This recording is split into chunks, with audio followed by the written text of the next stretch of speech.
देखिए, प्राचीन भारत को जानने से पहले हम ये जान लेते हैं कि जब भी हम इतिहास की बात करते हैं तो उसको कालक्रम के अनुसार 3 भागों में बाँटा जाता है।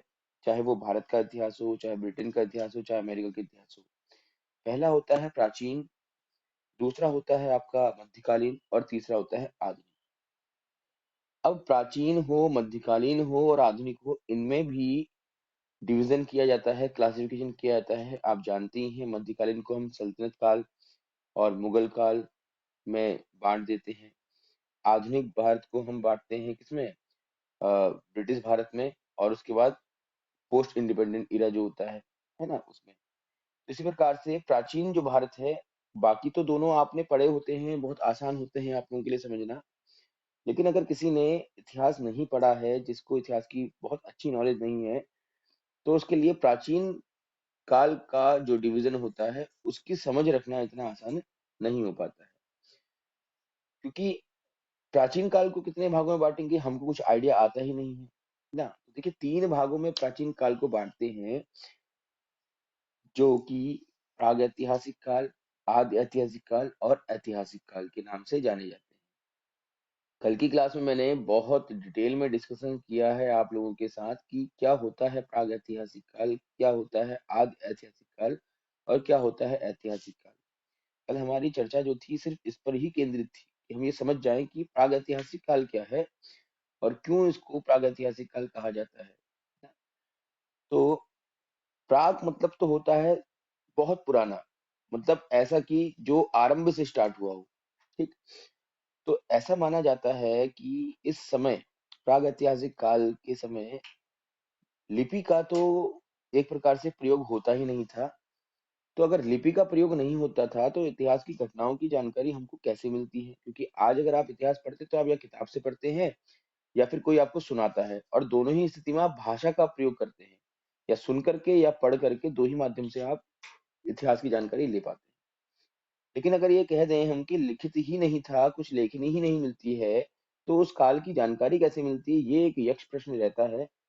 तो आप सब जानते ही हैं कि पुरातत्व विभाग द्वारा क्या किया जाता है? पुराने-पुराने जो अवशेष मिलते हैं खुदाई के द्वारा, उनकी कार्बन डेटिंग की जाती है, जिसके माध्यम से जानकारी मिलती है कि वो अवशेष कितने समय के हैं, कितने पुराने हैं। उसके आधार पर कुछ अनुमानों के माध्यम से कुछ इस प्रकार से आप कह सकते हैं कि ये जानकारी ली जाती है कि ये किस काल का है, प्रागैतिहासिक काल का है या उसके बाद का। अब प्रागैतिहासिक काल को भी 3 भागों में बाँटा गया है। अच्छा, आदि ऐतिहासिक काल क्या होता है? प्रागैतिहासिक काल में तो लिखित प्रमाण मिलते ही नहीं हैं। तो ऐसा समय जहाँ पर लिखित प्रमाण मिलते ही नहीं है, उसको हम प्रागैतिहासिक काल कह देते हैं। इसके अतिरिक्त एक ऐसा काल है जब लिखित हाँ, तो आदि ऐतिहासिक काल वो काल होता है जब लिखित प्रमाण तो मिलते हैं, लेकिन क्या लिखा है ये स्पष्ट पता नहीं चल पाता। यानी कि लिपि तो मिलती है, बस उस लिपि का सही इंटरप्रिटेशन नहीं हो पाता है या अस्पष्ट लिपि मिलती है, उसको हम बोल देते हैं आदि ऐतिहासिक काल। ठीक है? इसी प्रकार से ऐतिहासिक काल क्या होते हैं? तो अब वह काल जहाँ पर स्पष्ट लिपि मिलती है और उस स्पष्ट लिपि के माध्यम से साहित्यों का की रचना हुई होती है, उन साहित्यों के माध्यम से हम इतिहास की जानकारी लेते हैं, उसे बोलते हैं हम क्या? ऐतिहासिक काल। जैसे आपके लिए वैदिक काल में वेद लिखे गए ना और वेदों को पढ़ करके आप उस काल की जानकारी ले सकते हैं। ठीक है? तो वो हो गया आपका ऐतिहासिक काल। तो प्राग-ऐतिहासिक, आदि-ऐतिहासिक और ऐतिहासिक में क्या अंतर है? प्राग-ऐतिहासिक में लिखित प्रमाण बिल्कुल नहीं मिलते। सिर्फ जो खुदाई में मिले अवशेष हैं, उनकी कार्बन डेटिंग के माध्यम से हम जानकारी ले पाते हैं, थोड़ा बहुत अनुमान लगा पाते हैं। आदि ऐतिहासिक काल वह काल है जहाँ पर लिखित साक्ष्य तो मिलते हैं, किंतु उनका कोई स्पष्ट कह सकते हैं कि इंटरप्रिटेशन नहीं हो पाता। ठीक है? मैन्युस्क्रिप्ट हम इनको बोलते हैं। और ऐतिहासिक काल जो है, वो स्पष्ट लिपि के माध्यम से जो साहित्यों की रचना होती है, उस समय के काल को हम ऐतिहासिक काल कह देते हैं। प्रागैतिहासिक काल को पुनः हम 3 भागों में बाँटते हैं, 3 कालों में बाँटते हैं। पुरापाषाण काल, मध्यपाषाण काल और नवपाषाण। देखिए, पुरापाषाण काल फिर से भी बात बहुत पुराना जो है, ठीक? तो पुरापाषाण काल जो है, उसे हम कब स्टार्ट हुआ, कब आरंभ हुआ, इस संबंध में हम कोई टिप्पणी नहीं करते हैं। लेकिन कब तक चला, तो 9000 ईसा पूर्व तक ये काल चला, ऐसा माना जाता है। आदि मानव या अर्ली ह्यूमन जो है, वो इस समय बस जो प्राकृतिक घटनाएँ हैं, उनके साथ ही अपना जीवन यापन कर रहे थे।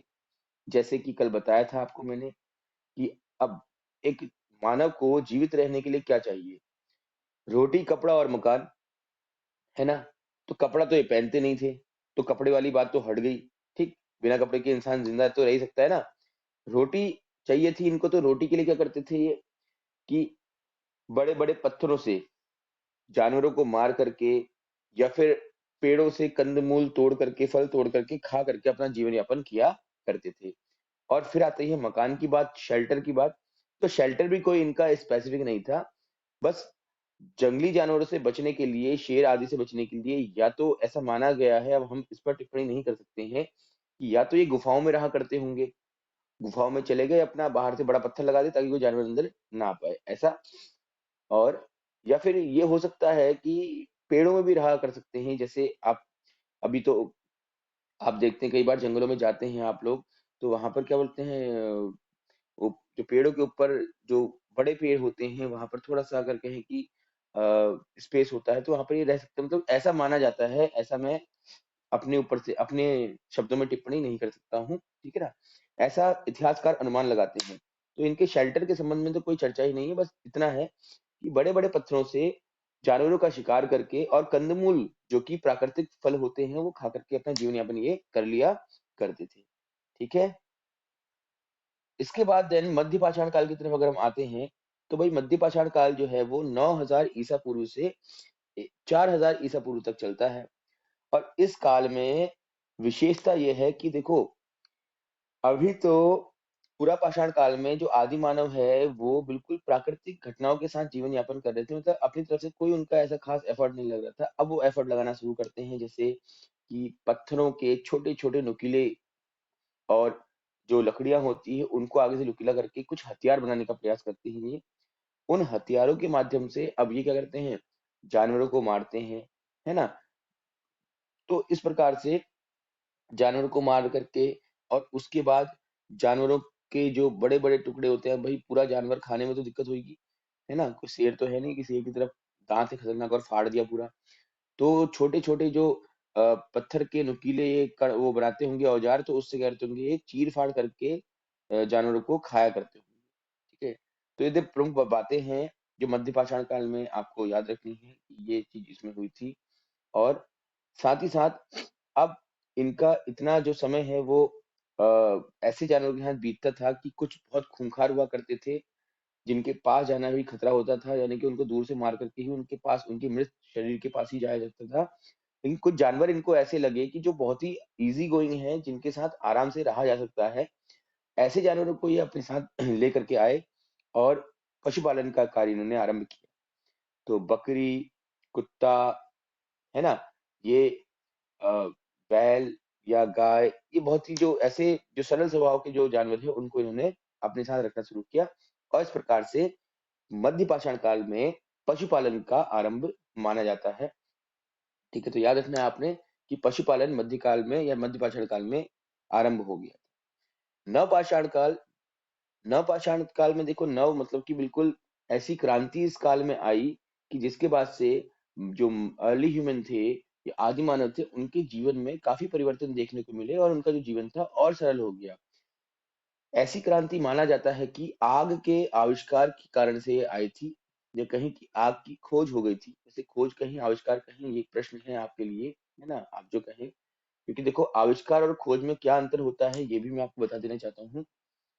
आविष्कार तो वो है जो कभी एग्जिस्ट ही नहीं करता था यूनिवर्स में, और अब मनुष्य ने साइंस की सहायता से अपने एफर्ट लगा करके उसको डेवलप कर दिया। जैसे मोबाइल फ़ोन, मोबाइल फ़ोन तो यूनिवर्स में कभी एग्जिस्ट करते ही नहीं थे ना, तो मनुष्य ने बनाए हैं, कंप्यूटर्स मनुष्य ने बनाए, तो इनको हम आविष्कार कहेंगे, ठीक है? ऐसे ही जो आपके एरोप्लेन होते हैं, गाड़ियाँ होती हैं, सब मनुष्य द्वारा बनाई गई, तो ये आविष्कार हुए। लेकिन ऐसी चीज़ें जो पहले से एग्जिस्ट करती थी और वो अब हमको मिल रही हैं, एग्जिस्टेंस तो पहले से था उसका, मतलब पहले से अस्तित्व में थी, लेकिन हमें जानकारी नहीं थी कि वो है या नहीं है।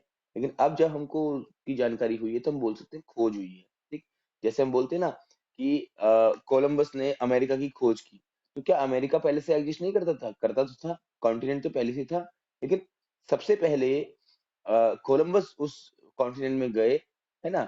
तो इसलिए कहते हैं कि कोलंबस द्वारा उसकी खोज की गई। ऐसे ही वास्को डी गामा ने भारत आने के समुद्री मार्ग की खोज की, हम बोलते हैं। तो वो समुद्री मार्ग, वो समुद्र तो पहले से ही था। जब वास्को डी गामा क्या पहला व्यक्ति भी ना रहा होगा धरती पर, तब भी वो समुद्र रहा था। लेकिन उस समुद्र से भारत कैसे आया जाए, है ना? इस रास्ते की खोज किसने की? वास्को डी गामा ने की। तो खोज क्या है कि जो भी प्रकृति में या यूनिवर्स में एग्जिस्ट करता है कुछ, और उसकी जानकारी आपको नहीं है, तो जब आप उसकी जानकारी प्राप्त करते हैं तो उसे आप खोज कहते हैं। इसके विपरीत कोई ऐसी वस्तु या कोई ऐसी चीज जो कि यूनिवर्स में या प्रकृति में एग्जिस्ट ही नहीं करती है, अस्तित्व ही नहीं है उसका, और अब वो आप प्राप्त कर रहे हैं अपने एफर्ट से, बना रहे हैं उसको, इन्वेंट कर रहे हैं, तो उसको हम आविष्कार कह देते हैं। ठीक है, आग का आविष्कार इस काल में होता है। आग के आविष्कार से देखो इनका जीवन कितना सरल होगा और कैसे होगा, ये ध्यान देना। सबसे पहले तो आग से हर कोई जो जीव है वो डरता है, तो बड़े-बड़े और खूंखार जानवरों से बचने के लिए आग का प्रयोग करने लगे। ठीक है? तो ठीक, एक तो ये हो गया कि अपने अपनी सुरक्षा के लिए आग का ही प्रयोग करने लगे। इसके अलावा जिन स्थानों में ये रहा करते थे, उन स्थानों के चारों तरफ ये आग लगा दिया करते थे, तो उसके अंदर आना किसी भी जानवर के लिए आसान होता नहीं था। ठीक? दूसरी बात, और तीसरी बात, उस आग के प्रयोग से एक सबसे बड़ा लाभ इनको ये हुआ कि जो आप खुद देखिए, आप आज के समय में अगर मांसाहारी हैं, कच्चा मांस खा के देखिए और पका करके खा के देखिए कितना अंतर आता है। चलिए मांस छोड़िए, आप अगर शाकाहारी हैं, तो किसी सब्जी को आप कच्चा खाइए और फिर उसको पका के खाइए तो कितना अंतर आ जाता है ना? जैसे आलू है, आलू को कच्चा खा लीजिए आप, और दूसरी तरफ आलू को उबाल करके बढ़िया तरीके से या पका करके खाइए, तो अंतर आपको मिल जाएगा स्वाद में भी, और ईज़िली आप उसको चबा भी पाएँगे, डाइजेस्ट भी कर पाएँगे, ठीक है? तो इस प्रकार से जो भोजन है वो भी इनका आसान हो गया। तो आग का आविष्कार इनके लिए क्या हुआ, एक प्रकार से क्रांति लेकर के आया। ठीक? अब आग का आविष्कार हुआ, तो आग के आविष्कार होने के कारण इन्होंने एक नियत भूमि पर रहना आरंभ किया, गाँव बसाने आरंभ किए, और उसके बाद क्या हुआ कि इन्होंने कृषि आरंभ कर दी। ठीक है? कृषि आरंभ कर दी, कृषि आरंभ कर दी तो उसके बाद भाई कृषि आरंभ की तो फसलें होंगी, बहुत सारी फसलें हुई, और फसलों को स्टोर करने के लिए, उनका संग्रहण करने के लिए अब बर्तन की आवश्यकता पड़ती है। आप ही देखिए, जब अगर आपका गाँव है, आपके खेत हैं, आप गेहूँ लगाते हैं और 2-3 टन गेहूँ आपके वहाँ हो रहा है एक बार में, तो आप उसका प्रयोग तो करते नहीं है ना एक साथ, तो उसको आप क्या करते हैं, ड्रम में भर करके या बोरों में भर करके रख देते हैं। तो वो क्या है, बर्तन है। तो अब इसी प्रकार से अनाज के स्टोरेज के लिए इनको बर्तनों की आवश्यकता पड़ी, तो इन्होंने बर्तनों के निर्माण किया। ठीक है? अब बर्तनों के आविष्कार हो गया, बर्तनों का निर्माण तो हो गया, लेकिन अगर आपको माना कि अपने घर से 200 मीटर दूर किसी दोस्त के वहां अनाज लेकर के जाना है, या 2 किलोमीटर दूर अ, अनाज लेकर के जाना है, तो आप अपने कंधे में लेके जाएंगे तो आप एक तो कम भार उठा पाएंगे, और दूसरा आपको अधिक श्रम लगाना पड़ेगा। ठीक, इससे बचने के लिए इस काल में, नवपाषाण काल में, पहिए का आविष्कार हुआ। पहिए की आवश्यकता क्यों पड़ी इनको? एक स्थान से दूसरे स्थान तक आसानी से अनाज को ढोने के लिए इन्हें पहिए की आवश्यकता पड़ी, तो इन्होंने पहिए का आविष्कार कर दिया। तो देखिए, क्रम जानिए इसका आप कि पहले अग्नि का आविष्कार हुआ, अग्नि से इनकी सुरक्षा हुई, अब सुरक्षा हुई तो इनको एक साथ बसने की आवश्यकता जान पड़ी। उसके लिए इन्होंने क्या किया? गाँव बसाने शुरू किए, गाँव तो नहीं कह सकते, एक भूमि में रहना शुरू किया। एक भूमि में रहने लगे तो उसके आस-पास इन्होंने क्या किया, कुछ खेती-बाड़ी करना शुरू कर दिया। बार-बार कौन जाए जंगल में भई? आप जंगल जा रहे हैं शिकार करने, तो खतरा तो आपको भी है ना, आप भी तो मर सकते हैं। तो इससे बढ़िया अपना खेत में अनाज उगाओ और बढ़िया तरीके से बिना रिस्क के खाओ, ठीक? तो ऐसा इन्होंने किया। फिर अनाज जब होने लगा तो इनको उसको स्टोर करने के लिए बर्तन की आवश्यकता पड़ी, तो बर्तनों का आविष्कार हुआ, या बर्तन, है ना? बर्तनों का आविष्कार होने के बाद एक स्थान से दूसरे स्थान अनाज ले जाने के लिए क्या पड़ी इनको आवश्यकता?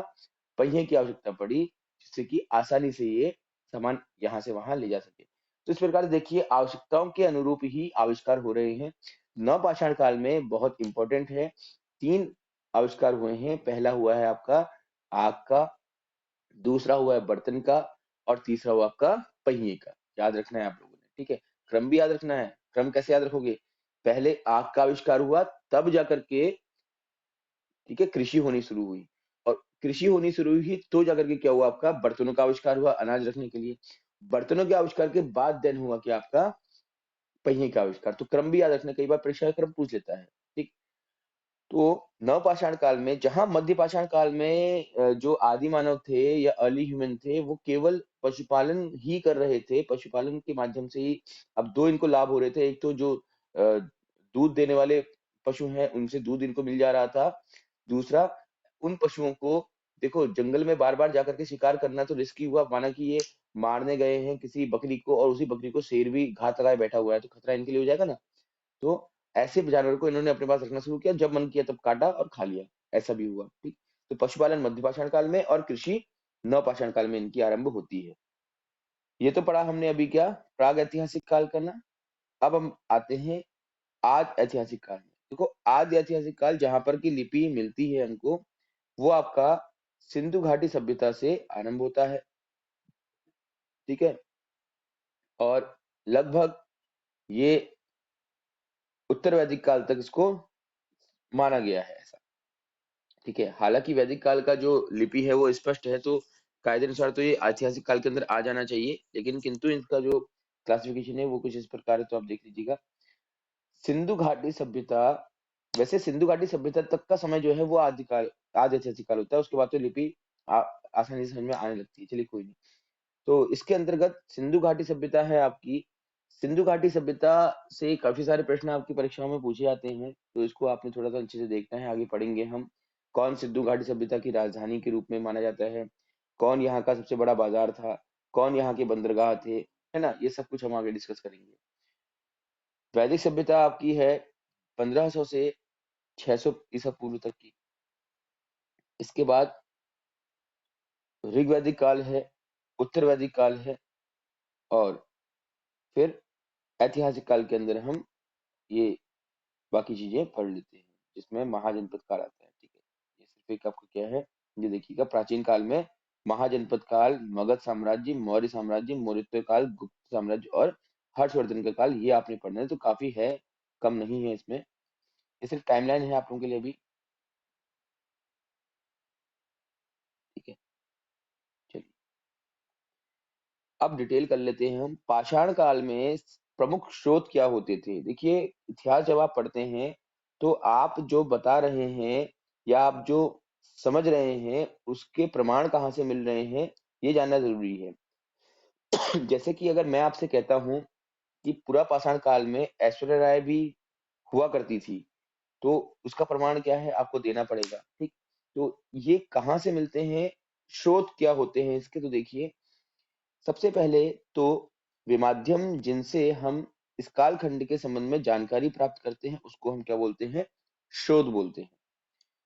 ठीक है। जहां से जल प्राप्त होता है उसको हम जल स्रोत बोलते हैं। जहां से हमें ऊष्मा प्राप्त होती है उसको हम ऊष्मा स्रोत बोलते हैं। बोलते हैं या नहीं बोलते हैं। ठीक है। तो इसी प्रकार से जहां से कोई वस्तु प्राप्त होती है, कोई चीज प्राप्त होती है, उसको हम स्रोत बोलते हैं। तो ऐसी ही इतिहास के साक्ष्य जहां से प्राप्त होंगे उसको हम इतिहास का स्रोत कह देते हैं। तो पहला तो है पुरातत्व स्रोत। पुरातत्व स्रोत क्या होते हैं, अभिलेखन, सिक्के, स्मारक, भवन, मूर्तियां, बर्तन, टीले और मृदभान। और ये सभी के सब जो है, ये पुरातात्विक जो खुदाइयां होती हैं ना, उनसे हमको मिलते हैं। अब शिलालेख भी होते हैं। देखो शिलालेख और अभिलेख में क्या अंतर है? अभिलेख तो भैया आपने जो लिखा है, लेखनी है, वो अभिलेख में आ जाती है। बाकी शिलालेख क्या है, शिला मतलब होता है पत्थर, लेख मतलब लेखनी। अगर पत्थरों में आप कुछ लिखते हैं तो उसको हम शिलालेख कहते हैं। ठीक है। ऐसे शिलालेख आपको कई सारे मिल जाएंगे, स्पेशली अशोक के समय में आप शिलालेख बहुत अच्छे से पढ़ते हैं। रेडियो कार्बन डेटिंग बहुत महत्वपूर्ण है इतिहास के स्रोतों को जानने के लिए। तो देखिए कार्बन का रेडियोधर्मी समस्थानिक जो है, जो कार्बन 14 के नाम से जाना जाता है, इसके सहायता से हम क्या करते हैं, जो भी पुरानी वस्तुएं होती हैं, स्पेशली जिनमें क्या होता है, कार्बन एग्जिस्ट करेगा। कार्बन किस में एग्जिस्ट करता है, तो भाई किसी धातु में करता है, नहीं। देखो दो तरह के तत्व हमारे और इसमें यूनिवर्स में है। एक तो होते हैं आपके इनऑर्गेनिक और एक होते हैं ऑर्गेनिक। हिंदी में कहते हैं हम कार्बनिक और अकार्बनिक। तो जो भी तत्व कार्बनिक है उनकी तो कार्बन डेटिंग की जा सकती है, जैसे कि पेड़ पौधे, जीवाश्म, जीवाश्म मतलब कि जो जीव है उनका जो जो मतलब कि अवशेष बचा हुआ है ना, जैसे आपकी शरीर की हड्डियां हैं, हम जब किसी व्यक्ति को जो मर जाता है उसको जलाते हैं तो उसकी हड्डियों से भी पता लगाया जा सकता है कि वो कितने वर्ष पुराना है। ठीक, ऐसे ही कोई पेड़ है वो गिर चुका है, सड़ चुका है, अगर उसका भी कोई अवशेष मिल जाए तो उससे भी पता लगाया जा सकता है कि ये कितने वर्ष पुराना है। तो इस प्रकार से ऐसे पदार्थ जिनमें क्या होगा, कार्बन होगा, उनकी कार्बन डेटिंग के माध्यम से उनकी जानकारी मिल जाती है, और ऐसे पदार्थ जिनमें कार्बन नहीं है तो उनकी कार्बन डेटिंग नहीं हो पाती। यह सभी सजीव वस्तुओं पर विद्यमान रहता है। कार्बन, ये तो मैंने बताया था आप लोगों को, जितने भी जीव होंगे जो जिनमें प्राण है तो उनमें कार्बन होगा ही होगा। क्यों होगा? क्योंकि देखो, हम ह्यूमन बीइंग है, हमारी बॉडी के अंदर क्या है, कार्बन होता है, तभी तो हम कार्बन डाइऑक्साइड को कंज्यूम वो करते हैं, छोड़ पाते हैं। अब देखो कैसे आता है, जितने भी पेड़ पौधे हैं सब में कार्बन है, क्योंकि वो कार्बन डाइऑक्साइड उनके लिए एक कहें कि बहुत इंपॉर्टेंट पार्ट है, जिसके माध्यम से क्या करते हैं वो प्रकाश संश्लेषण की क्रिया में अपना भोजन बना पाते हैं। और उन्हीं पेड़ पौधों को खा करके ही तो जो एक प्रकार से जो पूरी तरह से मांसाहारी जानवर होते हैं या हम लोग हैं, हम अपना जीवन यापन करते हैं। तो जब हम कार्बन को खा रहे हैं तो हमारे शरीर में भी कार्बन आ जाएगा। तो इस प्रकार से हर सजीव में क्या होता है, कार्बन अनिवार्य रूप से पाया जाता है।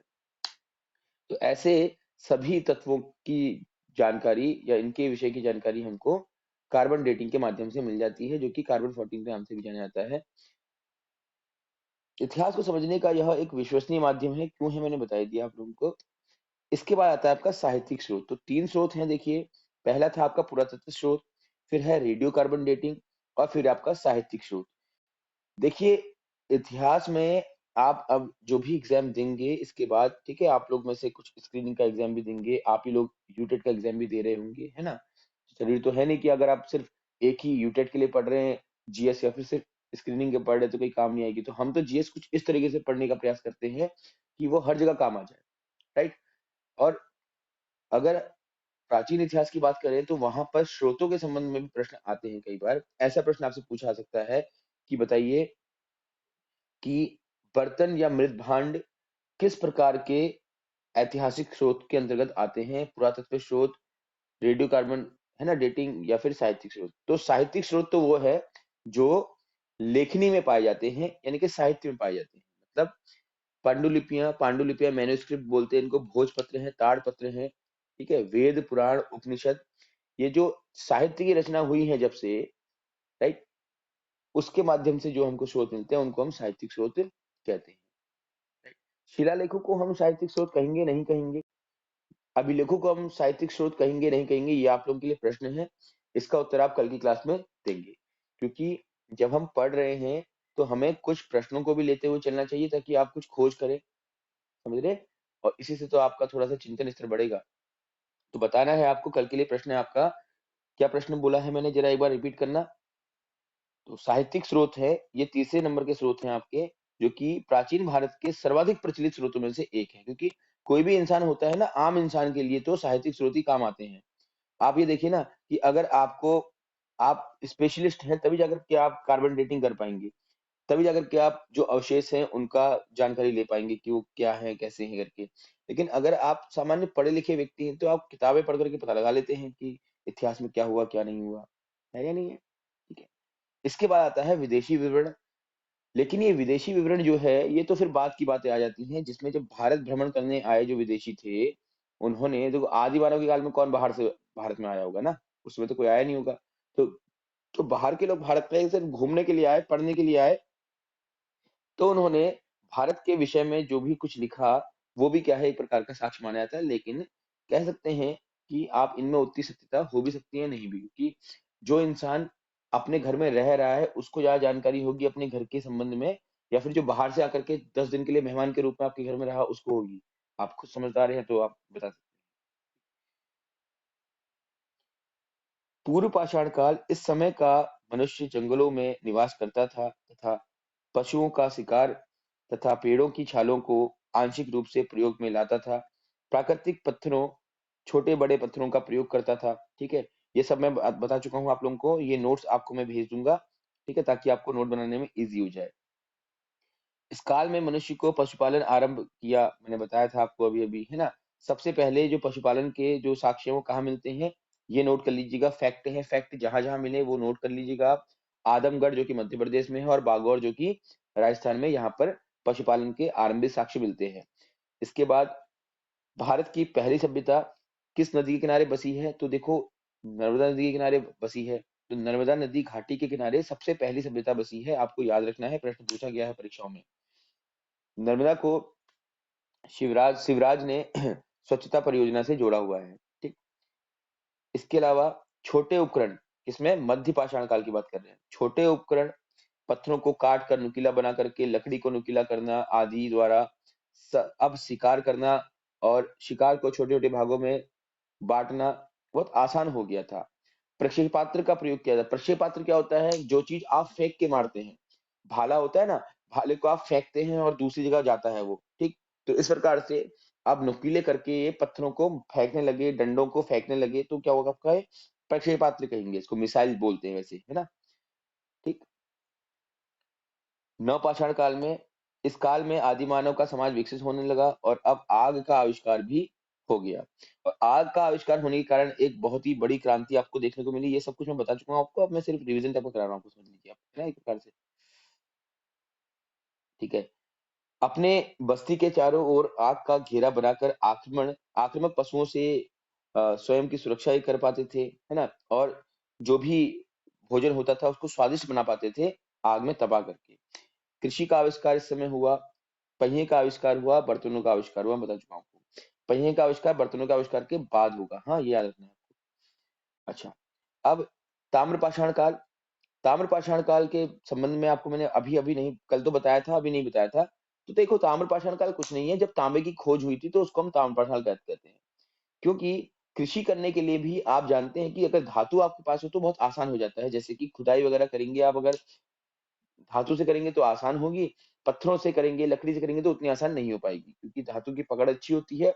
और वो बिना उसकी जो प्रॉपर्टी होती है किसी धातु की, क्या क्या होती है, देखो केमिस्ट्री वाले स्टूडेंट्स आप में से हैं तो आपको जानकारी होगी इसकी, है ना। डक्टाइल प्रॉपर्टी होती है उसकी, है ना, जिसमें क्या होता है कि कितना भी आप उसको खींच लो, मतलब एक प्रकार से देसी भाषा का प्रयोग मैं कर रहा हूँ, वो बिल्कुल टूटता नहीं है ना, जबकि पत्थर लकड़ी वकड़ी आराम से टूट जाते हैं। तो इस वजह से उसके बर्तन बहुत मजबूत होते थे, तो बर्तन बनने लगे अब तांबे के, ठीक है। तो ताम्रपाषाण काल इसलिए कहा जाता है इस काल को, क्योंकि इस काल में तांबे की खोज हुई। यहाँ से एक प्रश्न बनता है कि सबसे पहली जो धातु है वो तांबा पाई गई थी, तांबे की खोज सबसे पहले की गई थी, तांबे का आविष्कार नहीं हुआ था, हाँ, क्योंकि ये एग्जिस्ट करता है। आप जहां पर आप लोग, मुझे लगता है कि समझ जा रहे होंगे कि आविष्कार और जो खोज है उसमें क्या अंतर है। तांबे की खोज होगी क्योंकि ये क्या है, ये आपकी पृथ्वी में एग्जिस्ट कर रहा है ना, यूनिवर्स में एग्जिस्ट कर रहा है इसलिए। और इससे कृषि आसान होगी, इस प्रकार कृषि उन्नत होने लगी और ग्रामीण संस्कृति का विकास हो गया, ठीक। तो ताम्रपाषाण काल में ही काले एवं लाल मृदभांड, मृद मतलब मिट्टी और भांड मतलब बर्तन, काले और लाल रंग के मृदभांड मिलते हैं, जिनमें कुछ मृदभांड ऐसे हैं जिनमें चित्रों का वर्णन भी है। देखो क्या होता है कि पहले तो सामान्य मृदभांड बने होंगे, फिर उसके बाद लोगों ने अपनी रुचि अनुसार उनमें चित्रकारी भी की होगी, तो इस प्रकार से चित्रकारी की हुई या चित्रित मृदभांड भी पाए जाते हैं। मध्य प्रदेश के कायथा और एरन और पश्चिमी महाराष्ट्र की इमाम होगा ये, हाँ, गांव की बस्तियों में किलेबंदी भी पाई गई है। इनको आप अंडरलाइन कर लीजिएगा, ठीक है। जिसके भी नोट्स हैं ऋतु, आपने इनको अंडरलाइन करना चाहिए, हाँ, या फिर अलग पेन से हाईलाइट कर देना चाहिए, ठीक है, ताकि ये साफ साफ स्पष्ट दिखाई दे, जैसे मृद भांड लिखा है ना आपने वैसे ही। इस समय का बांध, दायमा बांध महाराष्ट्र में पाया जाता है। देखो वैसे तो ये जो हम डिटेल पढ़ रहे हैं, इतना डिटेल आप ये मत समझना कि बहुत ज्यादा डिटेल है, ये आप लोगों की एनसीईआरटी से लिए गए हैं क्वेश्चंस। ये जो आप नोट्स पढ़ रहे हैं ना, ये नोट्स बनाने के लिए आपकी जो एनसीईआरटी होती है 6, 7, 8, 9, 10 की, उसका सहारा लिया गया है, ठीक है। उससे जो मुख्य मुख्य चीजें हैं वो ली गई हैं, तो आप लोगों के एग्जाम के लिए इंपॉर्टेंट है ये। और यूटेट में तो वैसे भी आप जानते हैं कि बहुत टिपिकल आता है, और स्क्रीनिंग में तो और टफ आएगा क्वेश्चन, ठीक है, समझ रहे हैं आप, क्योंकि वो आयोग द्वारा बनाया जा रहा है। तो गोदावरी नदी के तट पर स्थित इस स्थान से तांबे की प्रमुख 4 वस्तुएं मिली हैं। क्या मिली हैं? देखो, रथ चलाते हुए मनुष्य, हाथी, सांड, गैंडा आदि। ये सारी बातें तो फैक्चुअल हैं। इससे पहले जो मैंने आपको बताया वो क्या था? बहुत समझने वाली चीजें थी। अब सब कुछ क्या है आपका? फैक्ट आप पढ़ रहे हैं, ठीक है? चलिए, अब ये हम कल डिस्कशन करेंगे। मैं आपको बस दिखा दे रहा हूँ कल हमने क्या पढ़ना है। ताम्र पाषाण युग के जो स्थल हैं कौन कौन से हैं? बलूचिस्तान है। बलूचिस्तान वर्तमान में कहाँ है? आप जानते हैं, पाकिस्तान के क्षेत्र में है। सिंधु है। इसके बाद राजस्थान है, पश्चिमी महाराष्ट्र है, पश्चिमी मध्य प्रदेश है, उत्तर प्रदेश है आदि। अब बलूचिस्तान में कौन सी सभ्यता पाई गई? तो मेहरगढ़। मेहरगढ़ सभ्यता भी इंपॉर्टेंट है, आगे पढ़ेंगे आप लोग। हम सिर्फ सिंधु सभ्यता पढ़े रहते हैं, इसके अलावा भी बहुत सारी सभ्यताएं हैं। इसके बाद सिंधु सभ्यता आप जानती हैं, इसके अंदर दो सभ्यताएं हैं, आमरी सभ्यता और दूसरी है कोड दिजियान सभ्यता, ठीक है? इसके बाद पश्चिमी महाराष्ट्र में कौन सी सभ्यता है? तो राजस्थान में कौन सी सभ्यता? देखो, उत्तर पश्चिमी सोपी सभ्यता है कालीबंगा के किनारे, उत्तर पूर्वी गणेश्वर सभ्यता है और दक्षिण पूर्वी बनास सभ्यता है, ठीक? तो ये सब आपके लिए इंपॉर्टेंट है, फैक्ट के रूप में इनको याद कर लीजिएगा। इसके बाद पश्चिमी महाराष्ट्र में कौन कौन सी सभ्यता है? देखिए आप तो, सवालदा सभ्यता है, फिर जोरवे सभ्यता है, ठीक है, जो दायमाबाद में पाई जाती है, इनाम गांव, नेवसा आदि वहां है आपके। फिर है आपका पश्चिमी मध्य प्रदेश में तो मालवा सभ्यता, और उत्तर प्रदेश में आचार कल्लर पाटरी सभ्यता, ठीक है?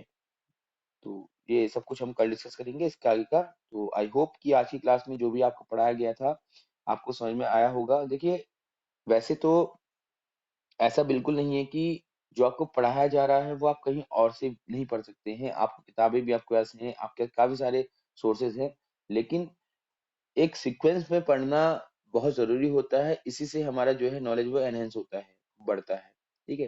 तो रेगुलर आप ये देखते रहिए और क्लासेस अटेंड करते रहिए।